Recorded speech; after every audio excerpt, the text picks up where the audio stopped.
മഹാബോധി വൃക്ഷം. ലോകപ്രശസ്തമായ മഹാബോധി വൃക്ഷം സ്ഥിതി ചെയ്യുന്നത് ബീഹാറിലെ ബോധഗയയിലാണ്. ലോകമെമ്പാടുമുള്ള ബുദ്ധമത വിശ്വാസികളുടെ ഏറ്റവും പ്രധാനപ്പെട്ട തീർത്ഥാടന കേന്ദ്രമാണിത്. ബീഹാറിലെ ഗയ ജില്ലയിലുള്ള ബോധഗയയിലെ മഹാബോധി ക്ഷേത്ര സമുച്ചയത്തിനുള്ളിലാണ് ഈ പവിത്രമായ വൃക്ഷം സ്ഥിതി ചെയ്യുന്നത്. ഇത് യുനെസ്കോ ലോക പൈതൃക പട്ടികയിൽ ഉൾപ്പെട്ട ഒരു സ്ഥലം കൂടിയാണ്. ഈ വൃക്ഷം ആരും നിർമ്മിച്ചതല്ല, സ്വാഭാവികമായി വളർന്നതാണ്. എന്നാൽ നിലവിൽ അവിടെയുള്ള വൃക്ഷത്തിന് ഒരു ചരിത്രമുണ്ട്. ബുദ്ധൻ തപസ് ചെയ്ത യഥാർത്ഥ വൃക്ഷം പലതവണ നശിപ്പിക്കപ്പെട്ടിട്ടുണ്ട്.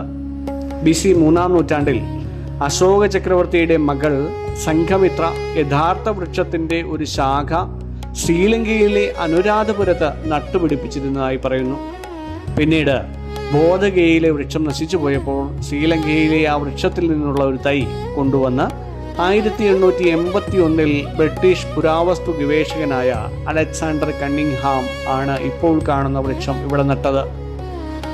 BC 522 സിദ്ധാർത്ഥ ഗൗതമൻ ഈ വൃക്ഷച്ചുവട്ടിൽ 49 ദിവസം കഠിനമായ ധ്യാനം അനുഷ്ഠിക്കുകയും വൈശാഖ പൗർണമി നാളിൽ ബുദ്ധനായി ജ്ഞാനോദയം ലഭിച്ചു മാറുകയും ചെയ്തു.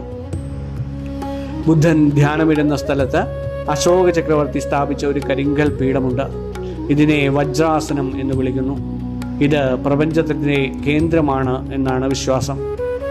രാവിലെ 5 മുതൽ വൈകുന്നേരം 9 വരെ മഹാബോധി ക്ഷേത്ര സമുച്ചയം സന്ദർശിക്കാം.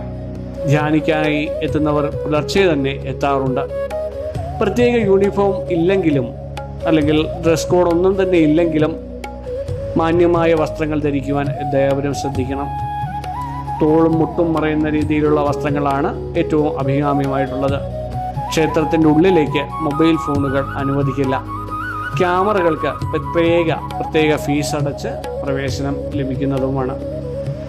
ഏറ്റവും അടുത്തുള്ള സ്റ്റേഷൻ എന്ന് പറയുന്നത് ഗയ സ്റ്റേഷൻ തന്നെയാണ്.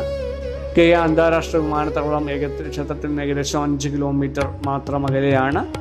വാരാണസിയിൽ നിന്നും ഏകദേശം 250 കിലോമീറ്ററാണ് ഗയയിലേക്കുള്ള അല്ലെങ്കിൽ ബോധഗയയിലേക്കുള്ള ദൂരം. ഈ വൃക്ഷത്തിൽ നിന്ന് വീഴുന്ന ഇലകൾ ഭക്തർ വളരെ പവിത്രമായി കരുതുകയും അവ ശേഖരിച്ച് വീട്ടിൽ സൂക്ഷിക്കുകയും ചെയ്യാറുണ്ട്. എന്നാൽ ക്ഷേത്രത്തിൽ നിന്ന് ഇലകൾ പറിക്കുന്നത് ഇവിടെ കർശനമായിട്ട് നിരോധിച്ചിട്ടുണ്ടെന്ന് പറയുക. പോകാം നമുക്ക് മഹാബോധി വൃക്ഷ ചുവട്ടിലേക്ക് സാധനാപദത്തിനൊപ്പം. നന്ദി.